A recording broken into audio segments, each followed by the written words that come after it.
नमस्कार शेतकरी मित्रांनो, आज आपण जितू दादा यांच्या शेतामध्ये आलेले.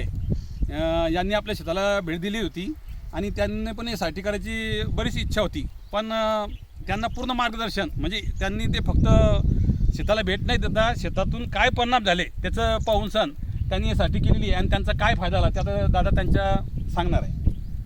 दादा, आपल्याला यासाठीमध्ये कापूस किंवा मका लावला तुम्ही, त्याच्यामध्ये तुम्हाला खर्च किती कमी झाला ते तुम्ही सांगायचं. सुरुवातीला मी जेव्हा यूट्यूबच्या माध्यमातून SRT तंत्रज्ञानाविषयी माहिती काढली त्यावेळेस मला असं लक्षात आलं की ही तंत्रज्ञान नेमकं काय आहे. या तंत्रज्ञानाची माहिती घेतल्यानंतर प्रत्यक्ष आपल्याला याचे प्लॉट पाहिजे. तर मी किशोर भाऊ जैन यांच्या शेतात शिरसाळा इथे प्रत्यक्ष भेट दिली. माझ्यासोबत होते पंकज माडी साहेब, आत्मा योजनेचे. त्यांनी मला सांगितलं की या माणसांनी SRT तंत्रज्ञानातून कशी प्रगती केलेली आहे आणि खर्च कसा कमी होतो या संदर्भात तुम्ही त्याचं जाणून घेतलं पाहिजे. तेवढ्यासाठी मी प्रत्यक्ष तिथे जाऊन त्यांच्या शेताला भेट दिली. त्यावेळेस माझ्या लक्षात आलं की खरोखर हे उत्पन्न जास्त काढण्याच्या मागे लागल्यापेक्षा खर्च कसा कमी होईल म्हणजे त्याच्यातून आपलं उत्पन्न वाढेल हे योग्य तंत्रज्ञान आहे हे माझ्या लक्षात आलं. आणि तिथून मग मी माझ्या शेतात करायची तयारी केली आणि आज त्याचं 1 वर्षानंतर मला त्याच्या बेनिफिट जे आहेत त्याचे जे फायदे आहेत ते आज माझ्या लक्षात येत आहे की माझं शेत असं होतं की पाणी धरून ठेवणारी जमीन होती, पाण्याचा योग्य निचरा होत नव्हता. मग त्याच्यासाठी मी हा इलाज घेतला की आपण या तंत्रज्ञानानुसार जर केलं तर आपला कितपत फायदा होतो.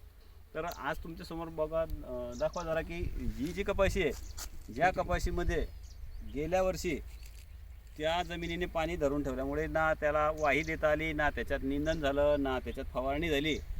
मग त्याच्यामध्ये माझा खूप मोठा लॉस झाला. आणि याच्यामध्ये काय झालं की मका पीक असलं तर मका पिकाने पाणी धरल्यानंतर तो मकाचे दांडे अर्ध्यातूनच तुटून जातात, पडून जातात आणि नुकसान होतं.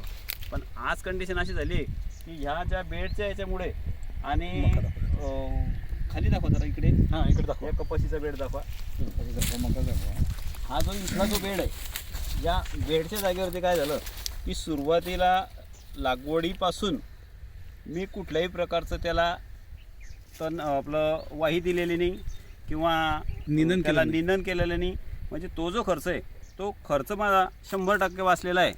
इकडे मका बघा, या मक्याला सुद्धा मी बेड तयार केलेले आहे आणि या बेडमुळे की हे बघा कणीस पूर्ण भरलेलं आहे,